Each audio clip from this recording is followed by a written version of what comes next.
Les art thérapeutes revendiquent qu'ils ne sont pas que des artistes intervenants, ils ont une vraie formation qui est à la fois sur le domaine de l'art et le domaine de la thérapie.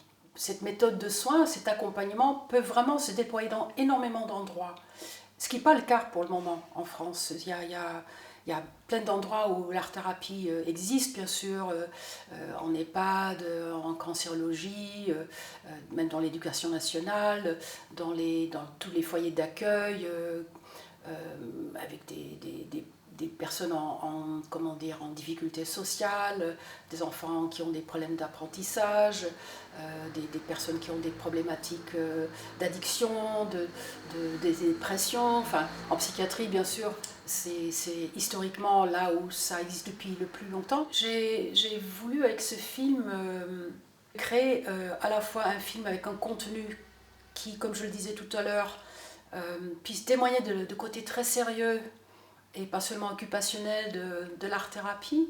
C'est trop intime un atelier d'art-thérapie, donc on ne peut pas prendre à témoin les patients, les personnes accompagnées, même si c'est très intéressant aussi de savoir de leur point de vue, de leur vécu. Mais là, j'ai vraiment voulu demander ça aux art-thérapeutes, comment ils se positionnent, c'est quoi la richesse de leur médiation artistique, de leur façon de travailler, leur passion aussi. Enfin, c'est vraiment ça qui est intéressant et que je voulais interroger avec des art-thérapeutes différents, de différentes médiations artistiques, avec des publics différents aussi, des problématiques différentes aussi, des cadres différents, cadres privés en cabinet, cadres institutionnels.